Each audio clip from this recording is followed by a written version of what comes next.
911, what's your emergency? What's going on? Who had the knife? What's going on? Is someone hurt? She's stabbing my mom. She stabbed your mom? Please, 251 Chagrin Drive, I just female with stab wounds. Attention. This is the voice of a girl of 13-year-old Megan Zanella, who is Lisa Nofel's daughter. She was an ordinary girl from an ordinary family with 2 sisters, a loving mother, and a stepfather. However, this 911 call was not a typical one. It was the sound of bewilderment and hopelessness as the quiet existence of this family collapsed with Megan's mother's death. She had been stabbed, but how had things gone so wrong for this close-knit family, and who was holding the knife? Have you had these type of issues in the past where you just don't remember things? Like I said, she talked a big game about a lot of things. From the beginning, it appeared that the scenario had just a jealous daughter and a cuckoo living in the family house. But there was much more to the tale. From a rough upbringing to the peaceful streets of suburbia, who's truly responsible for the tragic murder of a mother? Let's dive deep into the story of Sabrina Zunick. For the family, everything changed on November 12, 2012. They were residing in Willoughby Hills, a charming community outside of Cleveland, Ohio, a tranquil neighborhood. Their lives were rather pleasant. Lisa Nofel worked as a social worker, while Kevin Nofel drove trucks. They shared a home with their 3-year-old Haley and Megan, Lisa's daughter from a previous marriage. Sabrina, an 18-year-old foster daughter who recently became an adult, was also a member of their family. Their home was the picture of suburban serenity, a charming 3-bedroom near the tranquil Chagrin River. The large front yard was perfect for the kids, complete with a trampoline and a wooden playset with a slide. It was clear these children were loved and well cared for. No one could have predicted the dark turn their lives would take. On the 12th evening, Kevin was out working on the road, while Lisa was home with the kids. As usual, Lisa tucked 3-year-old Haley into bed around 10 p.m. It was Haley's routine to come back a few hours later and sleep in Lisa and Kevin's bed. Meanwhile, 13-year-old Megan headed to her room around the same time. 18-year-old Sabrina, having recently turned 18, enjoyed a bit more freedom, staying up later than the others. She worked late into the night of the 12th in the office area, finishing a school project for her British literature class. We're both upstairs in our rooms. We're in separate rooms. So what happened after she went to bed? Is Lisa still awake, or is Lisa sleeping at this time? I don't know. Sabrina was not following the actions of other individuals in the home. Instead, she was listening to music. She continued working on her assignment until after midnight, at which point she walked upstairs and attempted to fall asleep. However, she was having headaches and found it difficult to fall asleep. After some point in time, you don't know how long it's been, you can't go to bed because you've got a headache, correct? Sabrina left her room and quietly made her way downstairs to Kevin and Lisa's bedroom. Megan and Haley were already asleep in bed, and Lisa was in her room, sleeping peacefully. Sabrina stood there, taking medication. You go open up the medicine cabinet, white bottle that says ibuprofen. How many do you take? 3. You take 3 of those. After you take 3 of them, where do you go from there? I don't know. What happened next remains a mystery, but at around 1:15 a.m., 13-year-old Megan was awake by the sounds of a struggle. She rushed into her mom's room and found her foster sister, her mom, and a knife. Lisa had suffered about 178 stab wounds to her head, neck, body, and limbs. She attempted to defend herself, which resulted in defensive wounds, and some of her wounds were intricate ones caused by the knife being twisted. One of these cuts was serious enough to cut off the cord artery on her jaw. This 15-inch convex serrated knife was bent by the force of the blow. 911, what's your emergency? Yeah, she's doing my mom with a knife. Please tell me. She's doing what to your mom with the knife? You need to take a deep breath for me so I can understand you. No, I did. Lisa had flatlined and her veins had collapsed from the blood loss. So at this time, she was already beyond rescuing. Haley, 3 years old, covered herself in the closet, and Sabrina was drenched in her mother's blood. Sabrina was the one with the knife. A local police patrolman was called by dispatch at 1:17 a.m. regarding an attack that was taking place in the quiet neighborhood. When the police pulled into the driveway of the Willoughby Hills home, 13-year-old Megan was still clutching the phone she had used to dial 911 and beseeched him to put an end to the attack taking on in the house behind her. He headed for Lisa and Kevin's room down the hall. When he called for Sabrina to emerge with her hands raised, she did so while crying and covered in blood, holding the murder weapon. She had many minor cuts on her wrists, the back of her neck, and above the knees on her legs. Sabrina was irrational and uncooperative when police spoke with her.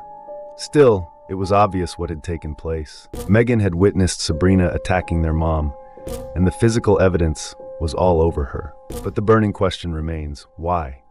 Why would this seemingly ordinary member of a loving family resort to such horrific violence?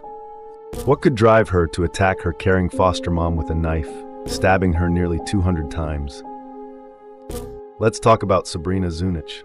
She was the daughter of Mark Zunick and Susan Edwards. They were both from Ohio. Both had a long history of arrests. After admitting guilt to a grand theft in 1984, Susan was imprisoned for 6 months.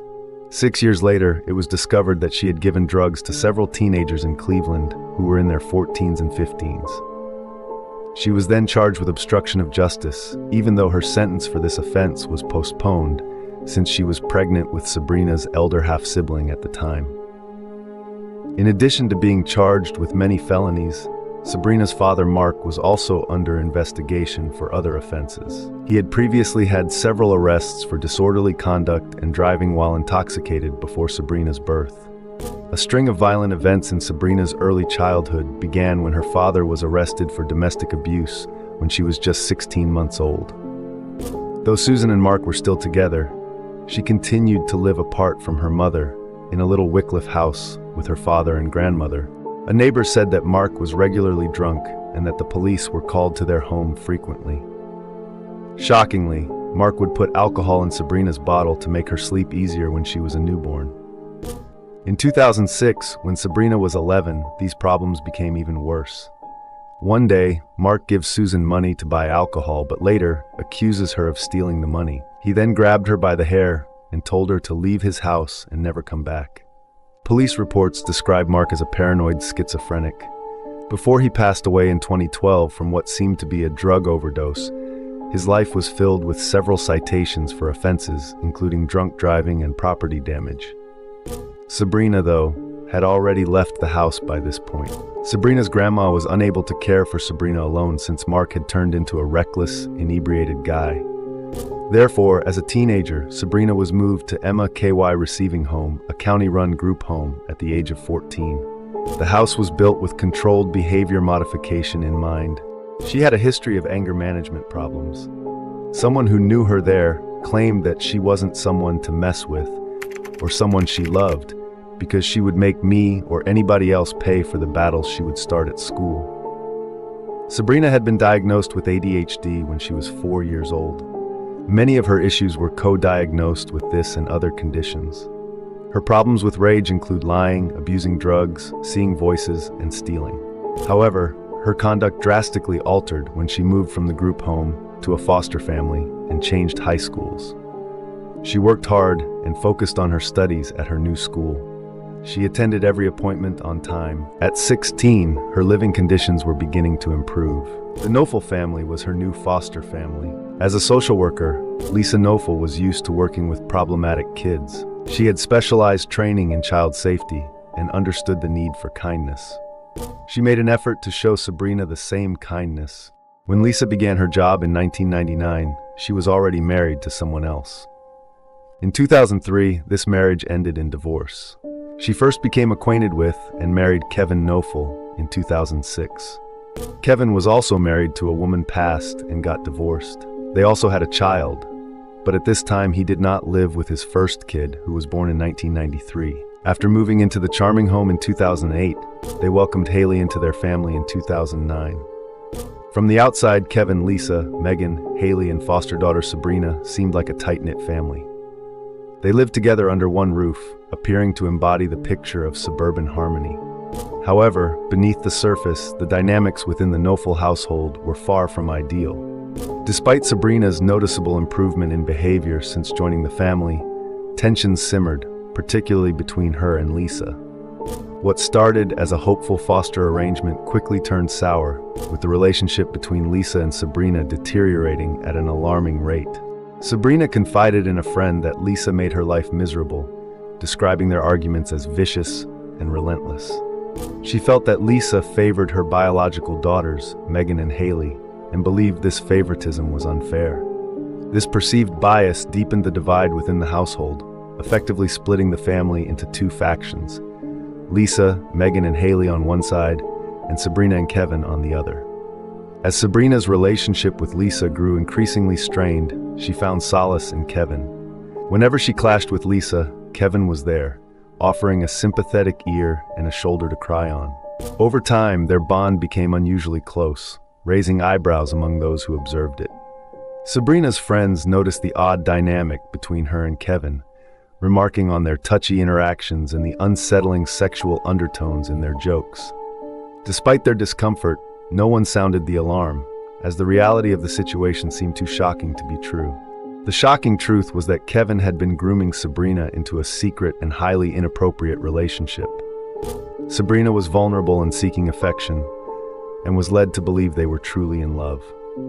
However, Kevin made it clear that their relationship had to be hidden from the rest of the family. The secrecy and deception only deepened the emotional and psychological hold he had over her, making the situation even more disturbing and tragic. How do you get along with Kevin? Kevin and me are cool. I mean, he's more the one that helps me out, because this has Megan to deal with. Megan has mental instabilities herself. Okay. And so we made agreements a long time ago that if I need anything, that I can go to Kevin. Whenever Lisa, Megan, and Haley were out, Kevin and Sabrina spent time together, deepening their bond. Sabrina even saved his contact as Kevin Love in her iPod, a telling sign of their increasingly close relationship.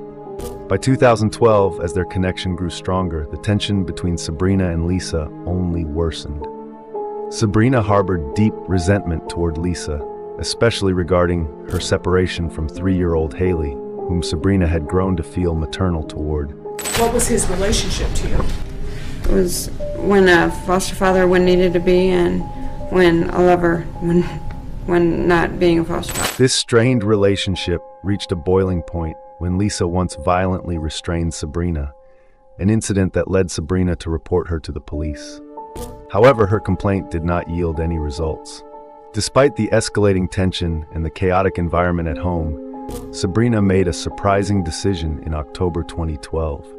After turning 18, she successfully petitioned to remain in the Knofel household, choosing to stay even as the atmosphere became increasingly tumultuous. This choice only further complicated the already fraught dynamics within the family, setting the stage for the tragic events that would soon unfold.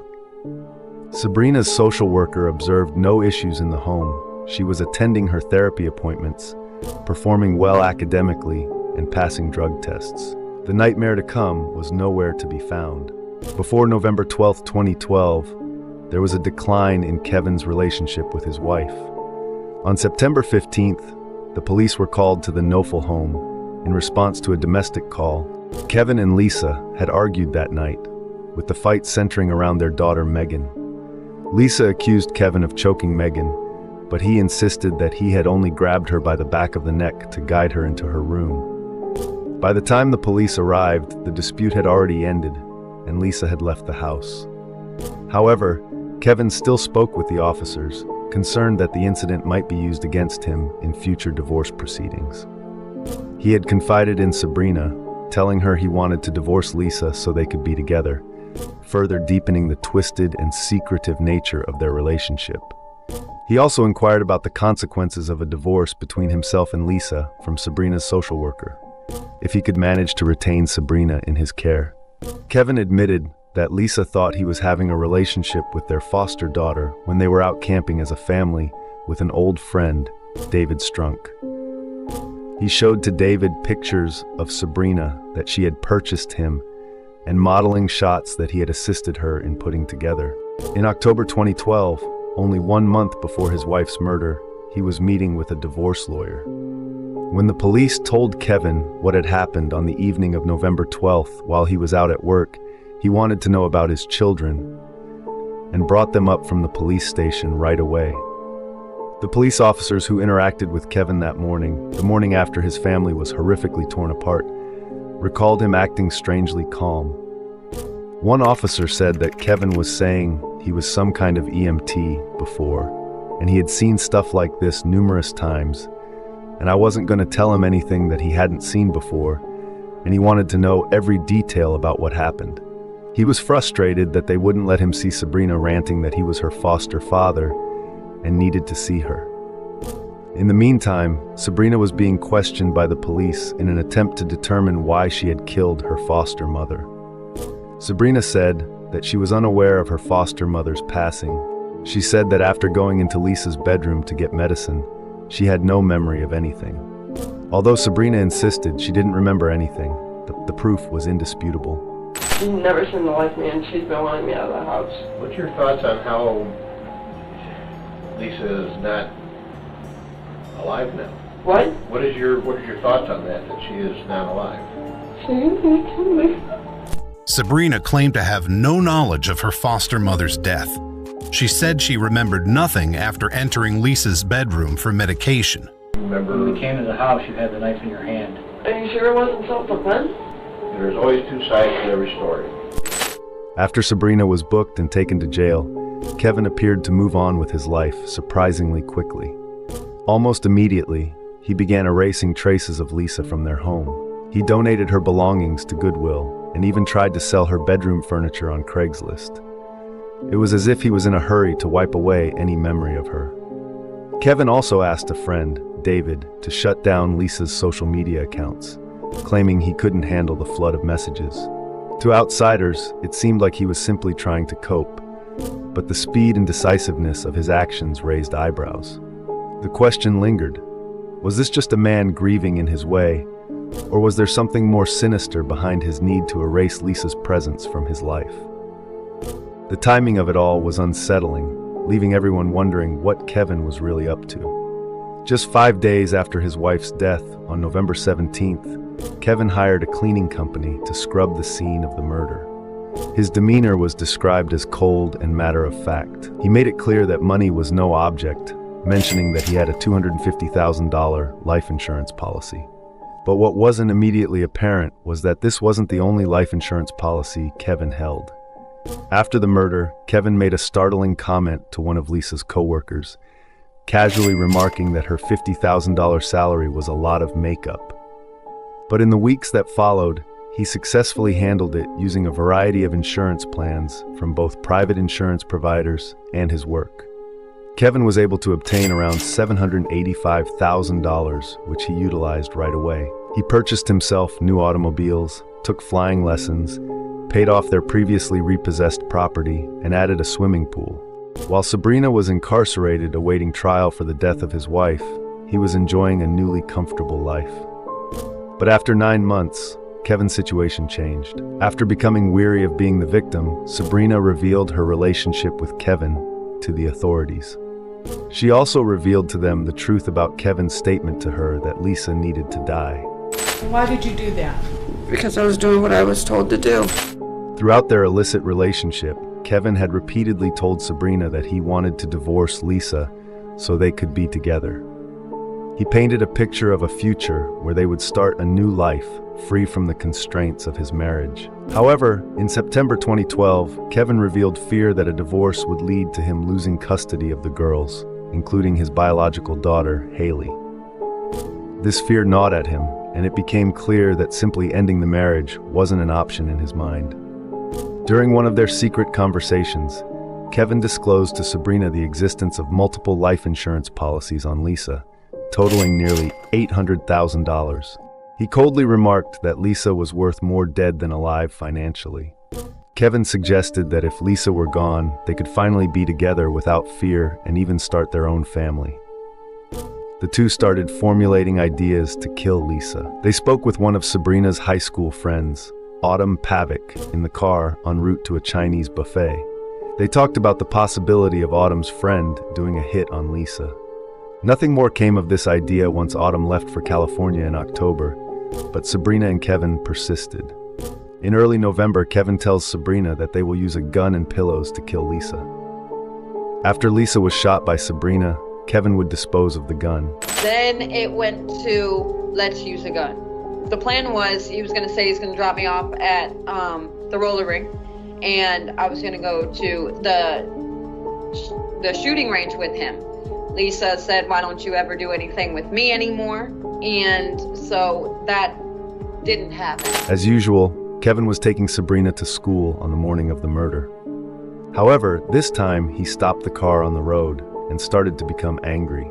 He talked of a battle he had with Lisa, one that became so nasty that he shouted, "If she's not dead, I'm going to kill myself." Because of her love for him, Sabrina decided to murder Lisa as soon as she could. They had a strategy in place for how the stabbing would go. If Lisa lies on her side, Sabrina will stab her in the back. If she lies on her back, then Sabrina will stab her in the throat. Since Haley frequently entered Lisa's room in the middle of the night, the attack would need to occur during the night while Lisa was asleep. Key to the plan was this: if someone caught Sabrina, her defense would be insanity. She pretended to be ignorant throughout her police interrogation because of this. She said she didn't recall the attack because she believed, as Kevin had said, that it would grant her the defense of insanity. What if I go to prison? And he said, you'll only do 25, and I'll get you lawyers, and I'll make sure that you're taken care of. Kevin says to Sabrina, what if I go to jail now? You'll only do 25, and I'll get you lawyers, and I'll make sure you're taken care of. Just 9 months later, Kevin still hadn't set up Sabrina's legal defense, and her claim of insanity was failing. When she became aware that she had been duped, she went to the prosecutors and requested a plea agreement. She would provide them with all of Kevin's actions and assist them in their inquiry. Kevin's dream getaway started to unravel. When the police got in touch with Autumn Pavic, she assisted them by contacting Kevin and luring him into telling them about the hitman. They took a record of the interaction. The only thing that I'm worried about is that whole hitman thing. In this conversation, Kevin didn't admit to any wrongdoing, and despite extensive efforts by law enforcement, various search warrants executed on his house, vehicles, and electronic devices failed to uncover any incriminating evidence. Investigators combed through every aspect of his life, hoping to find something that would tie him to the horrific crime, but their searches came up empty. However, it was Sabrina's powerful testimony that tipped the scales. Her account of their twisted relationship and Kevin's involvement in the murder was compelling enough to push the case forward. In August 2013, Kevin was arrested and charged with complicity to commit aggravated murder and sexual battery. After entering a guilty plea to aggravated murder, Sabrina was given a life sentence without the possibility of parole for 30 years, which would expire in 2042 when she would be 47 years old. Nonetheless, Kevin entered a not guilty plea, claiming that there was insufficient proof of his liaison with Sabrina or his scheme to murder his spouse. Sabrina was a detrimental young lady with a history of substance misuse and untrustworthy behavior, so it was only her word. But because of this, it was even more terrifying to see how he had used her youth, instability, and vulnerability. Kevin was found guilty on all charges on June 11, 2014. He received sentences of 2 years in jail for each of the 6 sexual battery convictions and life in prison with the possibility of release after serving 30 years consecutively for involvement in aggravated murder. What are your thoughts on this unsettling story? Who do you think is really at fault? Drop your opinions in the comments below. Stay safe, keep up with our channel, and we'll catch you in the next video. It was a calm September evening in 2016 when the tranquility of Royce City, Texas was shattered by a 911 call. My husband, he went to go help me. My Jeep is stuck in the back around the corner, and he's been shot in the head, please. That's my husband's blood. Just breathe for me. That's my husband's blood on me. What's his name? Robert Pointer. The caller was Chasey Pointer, a 29-year-old woman whose frantic voice trembled as she reported that her husband, Robert Bob Pointer, had been shot. The terror in her voice was palpable, her words barely coherent as she described the horrifying scene. Bob, a seasoned firefighter, lay motionless on a desolate road, a fatal gunshot wound to his head. The question lingered, was this a tragic accident or the culmination of a sinister plot? Bob Pointer was more than just a firefighter. He was a local hero. Known for his bravery and dedication, Bob had spent nearly 2 decades saving lives and protecting his community. His reputation was that of a gentle giant, kind-hearted, non-confrontational, and always willing to lend a helping hand. In 2005, Bob had risked his life during the Hurricane Katrina relief efforts, solidifying his status as a man of integrity and courage. But behind the brave facade was a man struggling with personal demons, a man who believed in the sanctity of marriage even as his own began to crumble. Bob's first marriage to his high school sweetheart Amy lasted 19 years before it fell apart. Their separation was painful, but Bob found solace in a new relationship with a much younger woman, Chasey Tyler Mormon. They met through mutual friends, and despite the 18-year age gap, their connection was instant. Bob saw in Chasey a second chance at love, a new beginning after the heartbreak of his divorce. They married in 2009, and their life together seemed picture-perfect from the outside. A lovely home, a beautiful daughter, Addison, and a peaceful life in a charming town. From the outside, Bob and Chasey Pointer appeared to have the perfect life, a respectable firefighter husband and a devoted wife, raising a young daughter in a quiet, picturesque neighborhood. But the idyllic facade concealed a marriage crumbling under the weight of mistrust, resentment, and hidden desires. Over the years, the initial passion that brought Bob and Chasey together had all but vanished, replaced by cold indifference and growing hostility. The cracks in their relationship weren't just subtle, they were gaping wounds that festered behind closed doors. Bob, once filled with hope for a fresh start after his divorce from his first wife, Amy, had been captivated by Chasey's youthful energy and charm.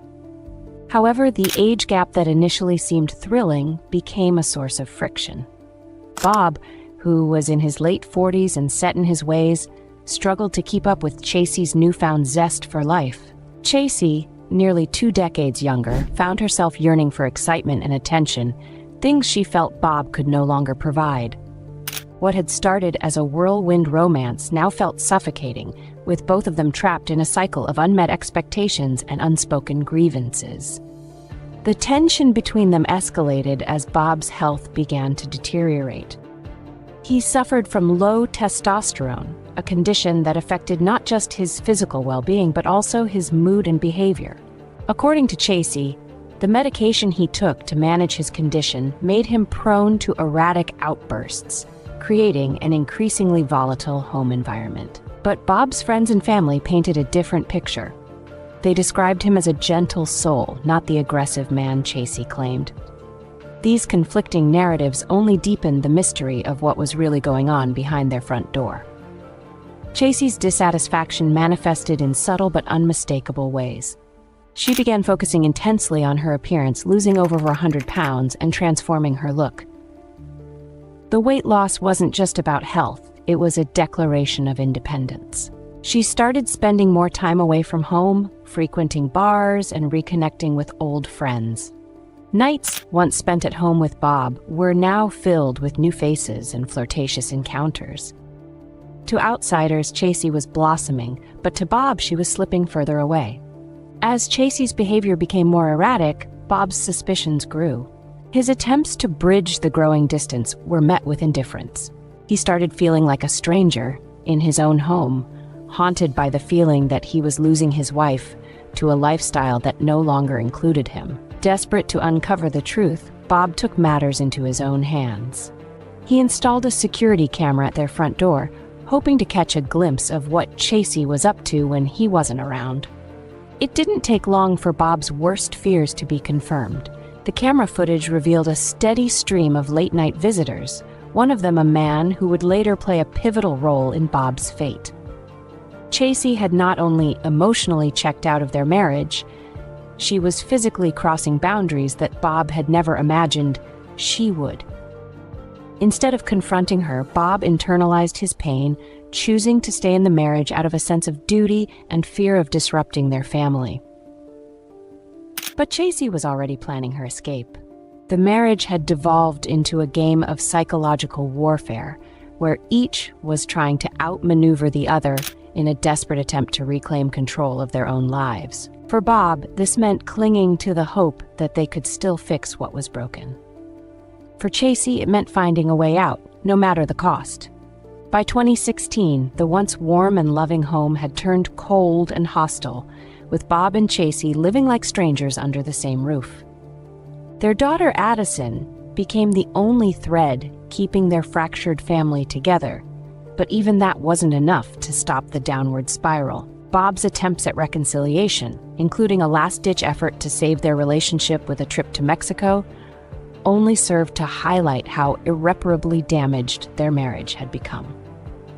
When they returned, Bob confided in a colleague that he was done.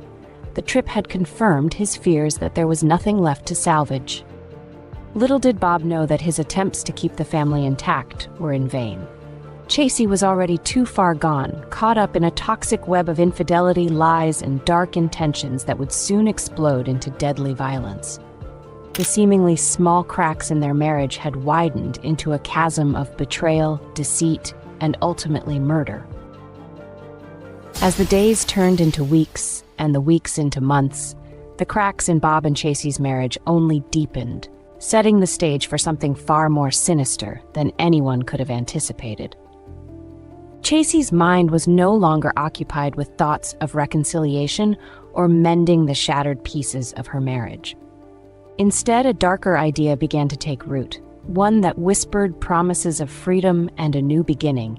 The idyllic suburban life that had once seemed like a dream was now a suffocating trap, and Chasey was desperate to break free. But divorce wasn't part of her plan.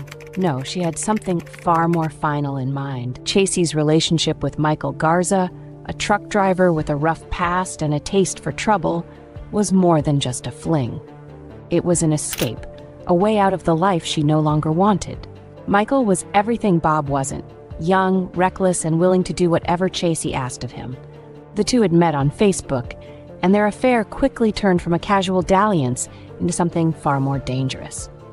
Fueled by the thrill of forbidden romance and a shared disdain for Bob, their conversations began to drift from sweet nothings to something far more sinister. Chasey's discontent with Bob evolved into cold calculation as she confided in Michael about her frustrations. To her, Bob was an obstacle, a reminder of all the things she wanted to leave behind. She spoke of him as if he were already a ghost, someone she no longer had to consider in her plans for the future. It wasn't long before the conversations turned darker, and the unthinkable became a tantalizing possibility. A plan began to form, hazy at first, but becoming clearer with each whispered conversation and late-night meeting. Chasey needed Bob gone, and Michael was more than willing to help. The plan was as cold-blooded as it was simple: lure Bob into a vulnerable position and eliminate him. There would be no drawn-out divorce, no custody battles, and no need for explanations. With Bob out of the picture, Chasey and Michael could finally be together, free of the burdens that had plagued them both. It was a chilling, calculated decision that reflected not just Chasey's desperation, but her willingness to cross moral boundaries she once would have never considered. On the night of September 9, 2016, Chasey put the plan into motion. She orchestrated a scenario that would seem on the surface like a tragic accident. Bob coming to rescue his stranded wife, only to walk straight into a deadly trap. She chose a desolate back road far from the prying eyes of the city, where the darkness would conceal the impending crime. To ensure Bob would come, she played the damsel in distress, calling him with frantic urgency, her voice trembling with fabricated fear. Bob, ever the dutiful husband, couldn't ignore her plea.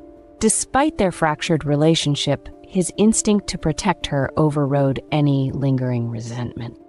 Bob's drive to the remote, muddy road felt like just another night of dealing with Chasey's increasingly erratic behavior.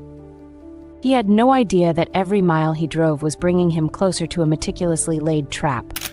As he navigated the treacherous path, Chasey was already waiting, heart pounding as she rehearsed her role in this twisted play.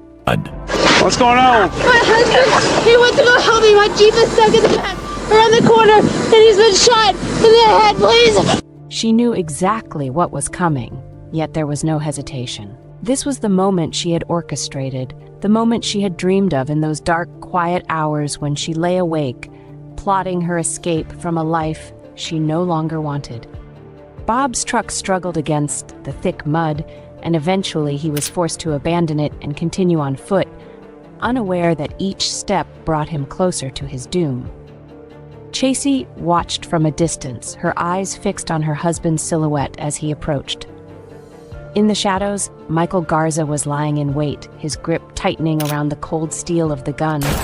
This wasn't just about killing a man, it was about taking control, about seizing the life that Chasey believed was rightfully hers. As Bob reached the Jeep, there was a brief moment of silence, a fleeting pause that hung heavy in the night air. Then, without warning, a gunshot shattered the stillness. The crack of the weapon echoed through the darkness, piercing the night like a dagger. Bob staggered, collapsing to the ground as blood pooled around him. Chasey, in a rehearsed display of shock, scrambled back into her Jeep, her mind racing even as her face contorted into an expression of horror. It was over in seconds, but the impact would last a lifetime. But this was no ordinary crime scene. The plot, which had seemed so perfect in theory, was far more chaotic in reality. Chasey's panicked 911 call. She's pinging on Kenner at 2595, and she's extremely out of breath. She sounds like she's running. Though laced with the right notes of desperation, couldn't mask the inconsistencies that began to unravel her story. The interrogation room was cold, bare, and intense, a harsh setting for the unraveling of a deeply twisted crime. Chasey Pointer sat across from the detectives, looking worn down, scared, and defiant all at once. She had stuck to her story that Bob's murder was just a random act of violence, but the detectives weren't buying it. Her version of events was full of holes, and the evidence against her was stacking up. They knew the truth was buried somewhere in her shifting stories, and they were determined to dig it out. To break her, they used every tactic they could. It's stupid when we got married. I didn't want to be married anymore. What do y'all fight over? My daughter. He's trying to take my daughter away from me. Why would he try to take your daughter away? Like, what reason did he give you? Because he knows that that's what's going to hurt me the most. They showed her photos of Bob, the smiling, happy man he once was, alongside the brutal images of his final moments. Each photo seemed to chip away at Chasey's composure. She shifted nervously, her eyes darting around the room as if searching for an escape route. I really do love him. We've had a lot of issues in our marriage. But there was no way out. The walls were closing in. The detectives didn't let up, grilling her about her affair with Michael Garza, pointing out the lies in her account and questioning her about the mysterious figure she claimed to have seen. The more she spoke, the more tangled her story became. Her confident tone turned shaky, and the bravado she'd shown early on was quickly fading. It was only a matter of time before she cracked. Finally, after hours of relentless questioning, Chasey's resolve broke. She leaned forward, tears streaming down her face, though they seemed to come more from frustration than genuine sorrow. In a low, shaky voice, she uttered the name the detectives had been waiting to hear. Mikey? It was Mikey. She pointed the finger at Michael Garza, admitting he was the one who shot Bob. But this confession wasn't the end. It was just the beginning of a much darker truth. Chasey didn't just name Michael as the shooter. She slowly started to reveal her own role in the crime. She admitted that she had known about the plan from the start, that she had lured Bob to that lonely, muddy road on purpose. This wasn't just a random attack. It was a carefully plotted murder, driven by Chasey's desire to be rid of her husband. As the detectives pressed further, more of the disturbing details came to light. Chasey had manipulated Michael into pulling the trigger, convincing him to do the unthinkable in exchange for her love. She had coaxed Bob into coming to her rescue that night, exploiting his instinct to help, only to lead him straight into a trap. Even her frantic 911 call had been rehearsed to sound just right. She's pinging on Kenner at 2595, and she's extremely out of breath. She Down sounds to like the she's tone running. of fear in her voice. Throughout her confession, Chasey spoke with a chilling detachment, as if she were recounting someone else's story, not her own involvement in a murder. I'm telling you, I don't know who pulled the trigger. See, I think you do. She detailed how she and Michael had planned everything, their alibis, their escape routes, and their lies to cover it all up. It was a cold, calculated plot, far from the impulsive crime of passion she initially tried to portray. As Chasey finished, the room fell silent. The detectives exchanged knowing glances. They had finally uncovered the truth. Chasey Pointer wasn't just a grieving widow caught in a tragic situation. She was the mastermind behind it all. Her confession exposed a heart so consumed by selfishness and greed that it saw murder as the only escape from a marriage she no longer wanted. In that stark interrogation room, Chasey's true nature was laid bare. It wasn't just about a failed marriage or a forbidden love affair. It was about a woman who had orchestrated a murder with cold precision, betraying everyone around her to get what she wanted. The chilling confession wasn't just a breakthrough in the case. It was a glimpse into a mind willing to deceive, manipulate, and kill for freedom. And finally, it was time for justice. The courtroom was packed to capacity. Reporters, family members, and curious onlookers filled every seat, eager to witness the dramatic conclusion to a case that had captivated the nation. The trial of Chasey Pointer and Michael Garza promised to be a gripping spectacle, a battle of narratives, each side painting a drastically different picture of what happened on that dark, desolate road. On one side was the prosecution, determined to prove that this was no random act of violence, but a cold-blooded, premeditated murder orchestrated by Chasey and executed by Michael Garza. On the other, the defense would attempt to rewrite the story, portraying Chasey as a victim of circumstance, manipulated by a dangerous lover. As the trial commenced, the prosecution wasted no time in laying out their case. They painted a vivid picture of a woman driven by greed, betrayal, and an insatiable desire to be rid of her husband. Prosecutors detailed how Chasey's affair with Michael Garza had gone from a secret romance to a deadly conspiracy, fueled by her desperation to escape her crumbling marriage without losing the financial security Bob provided. They played Chasey's 911 call, the fear and panic in her voice now ringing hollow against the backdrop of her confessions and mounting evidence. It was an eerie reminder of how convincing Chasey had been, until she wasn't. The evidence against Chasey and Garza was damning. Forensic experts took the stand, describing the blood spatter on Chasey's clothes, which indicated her proximity to Bob at the time of the shooting. Cell phone records revealed a trail of damning communications between Chasey and Garza in the days leading up to the murder, plotting and rehearsing their moves down to the finest detail. The prosecution's key witnesses, including friends, neighbors, and even Chasey's own relatives, testified about the state of her marriage, her volatile relationship with Bob, and her increasingly reckless behavior in the months before his death. Perhaps the most chilling testimony came from Bob's family and friends, who spoke of a man who was dedicated, loving, and utterly unsuspecting of the treachery unfolding in his own home. Bob's daughter, Natalie, took the stand and tearfully recounted her father's suspicions about Chasey's infidelity and his final failed attempts to repair his broken marriage.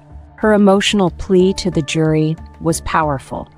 Bob was not the aggressive monster Chasey had tried to paint him as. He was simply a man trying to keep his family together, blindsided by a betrayal he never saw coming. The defense, however, was determined to shift the blame away from Chasey.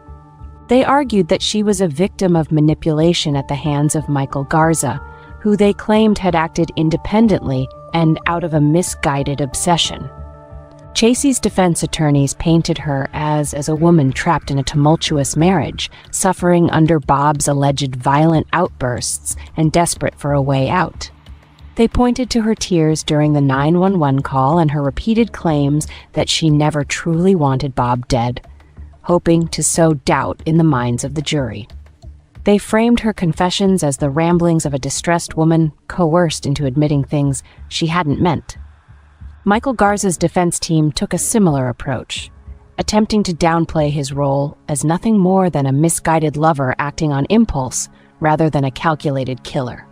They claimed Garza had been drawn into Chasey's web of lies and deceit, acting in a moment of confusion and misplaced loyalty. Garza himself remained stoic throughout the trial, his silence leaving much to speculation, but his demeanor was no match for the overwhelming evidence against him. In a dramatic twist, Chasey took the stand in her own defense, a risky move that many thought would either sway the jury or seal her fate.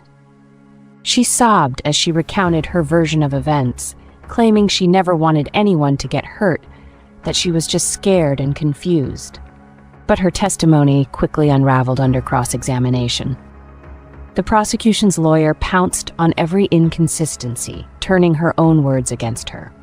When asked directly why she didn't simply leave Bob if she was so unhappy, Chasey's stammering response fell flat.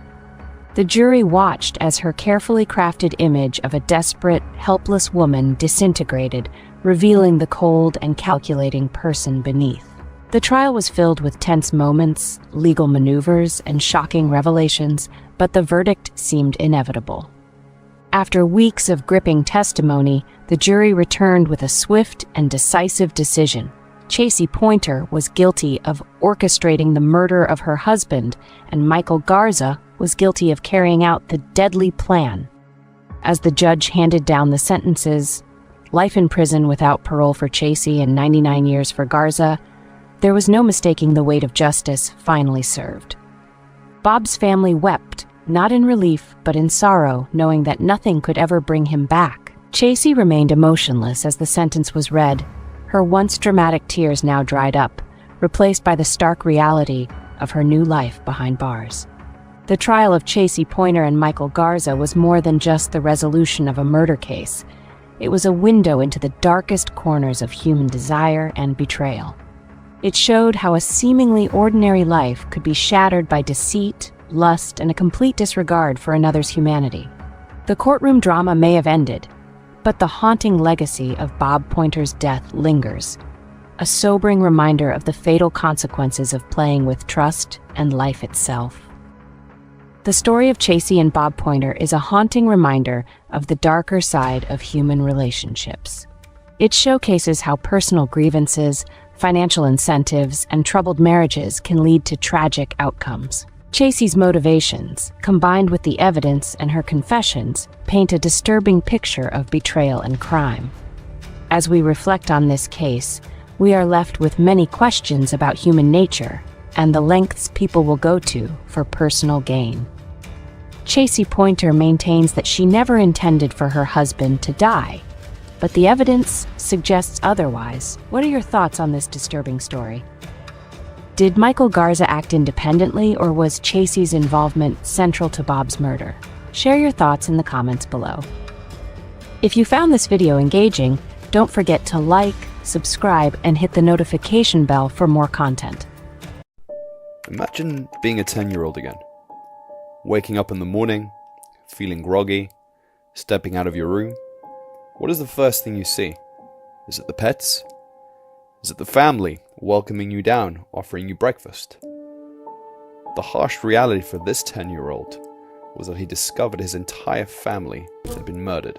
His father, mother, and 3 older brothers were all found dead in their home, and he was the only survivor. This is the Candy Family Massacre. The Candy Family Massacre, as it came to be known, is one of the most chilling cases of family violence. It happened in a quiet neighborhood where everyone knew each other and felt safe. But behind closed doors, a horrific crime was taking place. At this point, I just wish the nightmare would be over. I wish it was all a bad dream, and that we would wake up and that they would still be here. The family lived in a modest house in Oklahoma City. They seemed like a happy family, always smiling and enjoying life. But on that fateful day, everything changed. The father, Mr. Candy, was a well-respected local businessman. His wife, Mrs. Candy, was known for her kindness, active involvement in the community. Their 3 sons were just typical kids, playing sports, going to school, They were the kind of family people admired and aspired to be like. On that tragic morning, the house was silent. The boy woke up early and went to find his family, expecting a normal day. Instead, he was met with an unimaginable scene. His father, who usually greeted him with a smile, was lying lifeless on the floor. His mother, who tucked him in every night, was also dead. His older brothers, who had played with him just the day before, were gone. The bloodshed was everywhere, and the horror of the scene was too much for your young mind to comprehend. Now, the police were called immediately when the boy, in his shock and disbelief, managed to reach out for help. When the officers arrived, they were met with a scene that would haunt them for the rest of their lives. The house was in disarray, showing signs of a violent struggle. There were signs that the family had fought back, but ultimately the attackers had overpowered them. Investigators quickly set to work. They collected evidence from the crime scene, interviewed neighbors, and tried to piece together what had actually happened. They discovered that the family had been brutally attacked. The murder weapons were not immediately clear, but the brutality of the crime suggested a deep-seated rage or a personal motive. The boy's words echoed with a deep sadness. At this point, I just wish the nightmare would be over. I wish it was all a bad dream, and that we would wake up and they would still be here. This boy was speaking about a tragedy that had hit his family. Jonathan Candy's family had always looked like the perfect happy American family. They were a family of 6, consisting of 2 parents and 4 boys. The parents were Lindsay Candy, who was 39 years old, and her husband. Their names and ages were well known in the community, but it was the 4 boys who often got the most attention. The Candy family included Dylan Candy, who was 18 years old and just about to finish high school. Dylan was known for his bright smile and friendly nature. Ethan Candy, 14, was in middle school and loved sports. Lucas Candy, the youngest, was 12 and often seen playing with his friends or helping his mum with little chores around the house. From outside, the Candy family appeared to be the ideal neighbors. They were often seen participating in community events, and their house was always warm and welcoming. No one would have ever suspected that something troubling could be happening inside their home. Everything seemed perfectly normal in the Candy household. The boys were sent to school, Lindsay managed the home, and the family enjoyed their time together. Their lives seemed filled with everyday routines and happy moments, just like any other family. But behind the closed doors of their home, something went terribly wrong. The Candy family's world, which had seemed to be stable and happy, began to crumble. The details of what happened were not clear to many, but the impact on Jonathan and his family was profound and devastating.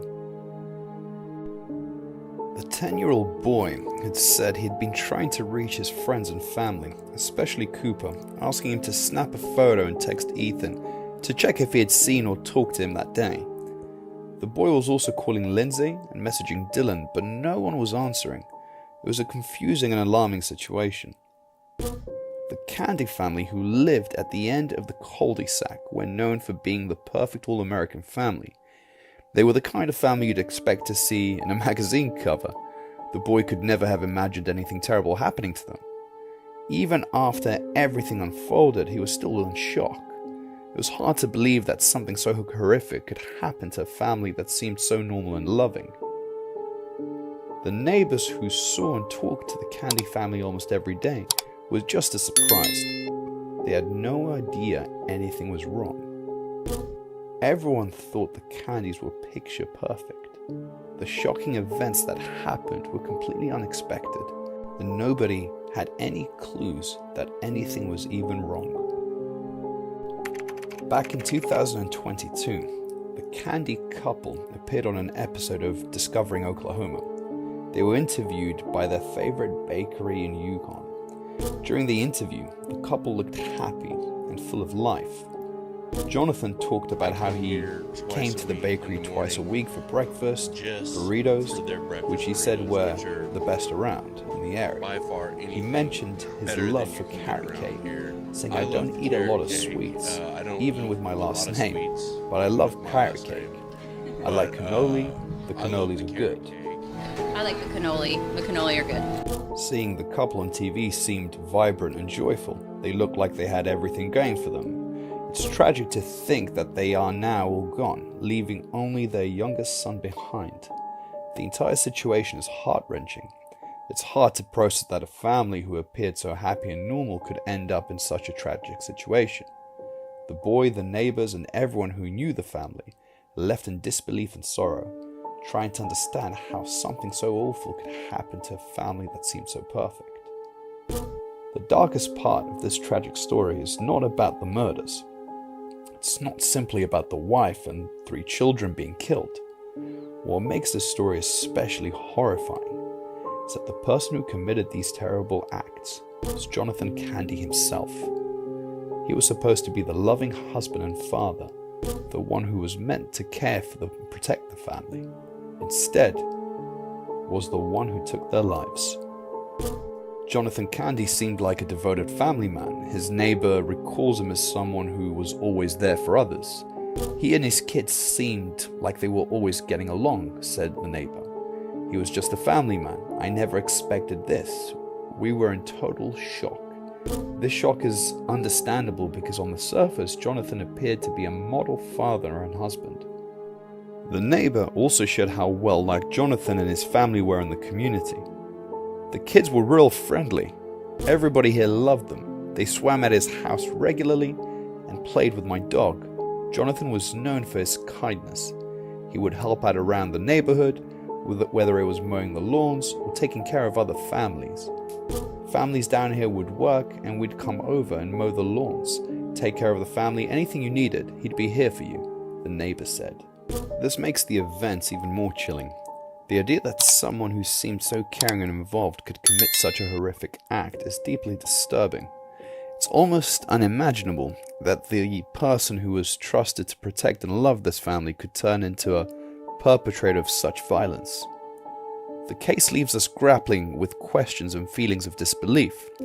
How could someone who appeared so normal and loving end up committing such a crime? What could have triggered this drastic and violent behavior? These are the questions that haunt those who knew Jonathan and his family, and they contribute to the overall tragedy of the situation. Jonathan Candy was a 42-year-old man from Yukon, Oklahoma. He worked part-time at the Paycom Center, a major arena in Yukon that hosts concerts, sports tournaments, and various events. It was another thrilling basketball season, and Jonathan was busy working at the recent NBA games held at the arena. This particular game was special because it was a home game for the Oklahoma City Thunder. The excitement was high, as fans eagerly anticipated the team's performance and hoped to see the championship trophy come home. Jonathan's role at the Paycom Center involved helping with the setup and management of the events. Despite being a part-time employee, he was known for his vibrant personality and infectious humor. His jokes and laughter added a special touch to the atmosphere, making the arena a lively and enjoyable place for everyone. During this basketball season, Jonathan's tasks included assisting with the crowd, managing the concession stands, and ensuring everything ran smoothly. He took pride in his work and was dedicated to creating a great experience for the fans. His enthusiasm for the games and his genuine love for the Thunder made him a favorite among the regular staff and visitors alike. Jonathan studied at Bishop McGuinness Catholic High School, where he had a reputation for being funny and light-hearted. After finishing his studies, he married his sweetheart, Lindsay Terry. Lindsay was from Prague, Oklahoma. As a child, she was known for her beautiful voice and was a member of the choir. She was always full of laughter and brought joy to those around her. There were never any reports or indications of domestic issues or abuse. Their life together seemed smooth, and they presented themselves as a loving, supportive couple. Jonathan's humors and funny personality, combined with Lindsay's warm and cheerful nature, the family friend appeared stable and content, with no public signs of trouble or discontent. The couple's Facebook page was filled with joyful family photos as well. From pictures, anyone who looked would think that they were like a regular family, happy family. Jonathan often shared how much he loved his family and how his children meant everything to him. They seemed like the perfect family, full of love and happiness. But on April 22nd, 2024, something shocking happened that no one really could have ever expected. On that day, Jonathan's youngest son, whose name we're keeping private for his safety, woke up with no idea of the danger around him. The little boy had gone to bed the night before with a box fan blowing softly in his direction. This meant that he was well cooled and comfortable as he slept. The fan was so effective that he did not hear anything going on outside his room. He slept soundly through the night, unaware of any disturbances. During that night, a fire alarm had gone off. The alarm was loud, shrill sound that usually signals an emergency. Despite the noise, the boy was so deep in sleep that he barely noticed it. He remembered the alarm briefly, but went back to sleep without any concern. When he woke up the next morning, he got out of his room expecting everything to be just as usual. He had no idea about the chaos and danger that had happened while he was sleeping. To him, it was just another day with no hint of serious situation that had unfolded during the night. At around 9 a.m. he stepped out of his room to find his entire family lying in a pool of blood. 9:30 a.m., the 10-year-old boy called 911 and told the dispatcher that his entire family was dead. Police arrived soon after the Candy family home near Southwest 29th Street, Check Hall Road. What they saw inside was nothing short of a massacre. The police discovered the 39-year-old Lindsay Candy shot and killed. She was murdered along with her sons, 18-year-old Dylan, 14-year-old Ethan, and 12-year-old Lucas. The suspected killer, 42-year-old Jonathan Candy, was also found dead from a self-inflicted gunshot wound.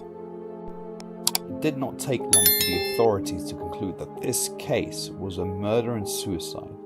But the question remains, why did it happen? The sole survivor was the 10-year-old boy who made the call. Neighbors on Check Hall Road were confused when ambulances and police vehicles began arriving at the neighbor's home. They couldn't imagine what had happened. This case is particularly perplexing because in the most murder-suicide cases, the killer doesn't spare anyone. Everyone present is typically a casualty. Why did Jonathan Candy spare his youngest son?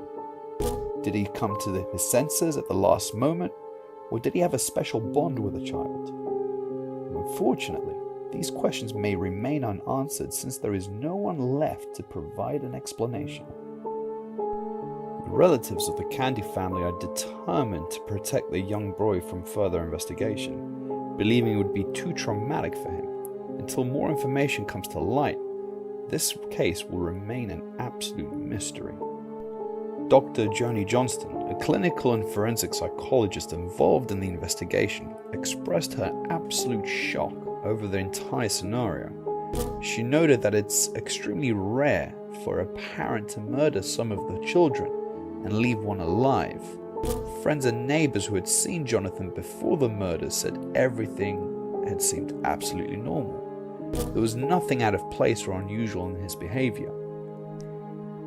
Colleagues who worked with Jonathan at the Thunder Pelican playoff game just hours before the tragic event unfolded reported that everything seemed absolutely normal. They did not see any signs that Jonathan was upset or even disturbed. It was just an ordinary day at work. Nobody noticed anything unusual about his behavior. Jonathan had been part of the team working at the playoff game, and he interacted with colleagues like the way he always did. The team members mentioned that he was friendly and appeared to be in good spirits. There were no signs of stress or agitation that would have raised any red flags. They didn't even see anything that suggested Jonathan might be planning to harm himself or even others. When investigators looked into Jonathan's background, they found no record of previous issues with domestic violence. Domestic violence is often linked to murder-suicide cases, but in Jonathan's case, there was no such history. This lack of previous incidents made the situation even more puzzling for the actual investigators. Despite their efforts, investigators are left without a clear motive for the murders. They're trying to understand why Jonathan would commit such a violent act. The absence of warning signs or a history of violence makes it difficult to pinpoint the actual reason. Some people have speculated that an argument might have happened between Jonathan and Lindsay on the night of the murders. This theory suggests that a heated argument could have been triggered. However, this is only a speculation, and there is no concrete evidence to confirm this. Without a clear motive, it is challenging for investigators to piece together what led to the tragic outcome. The lack of clear motive and warning signs leaves a lot of unanswered questions. Investigators continue to search for more information that could explain Jonathan's actions. They're looking into all possible angles to understand the full story behind these tragic events. Burr mentioned that he had known the Candy family for many years and described them as kind and generous people. He said the entire community is in shock, struggling to make sense of the events that had transpired. The loss of such a close-knit and seemingly happy family has left a void that is hard to fill, and the impact on those who knew them personally is profound. As the investigation continues, the community remains on edge, trying to come to terms with the unimaginable. The unanswered questions about Jonathan Candy, a seemingly loving father who could commit such a horrible crime, continue to weigh heavily on everyone. Theories and speculations always float around, but none can fully explain the deep sadness and confusion surrounding the case. The Candy family story is a stark reminder of how quickly life can change and the importance of mental health awareness. It underscores the need for support systems and the value of reaching out for help when facing personal struggles. While the community rallies around the surviving son and offers support in any way possible, the hope is that this tragedy will spark conversations and actions that prevent such devastating events in the future. The Candy family will be remembered for their warmth and joy they brought to those around them. The impact of their loss will be felt for a long time, and their story serves as a somber reflection on how fragile life can be.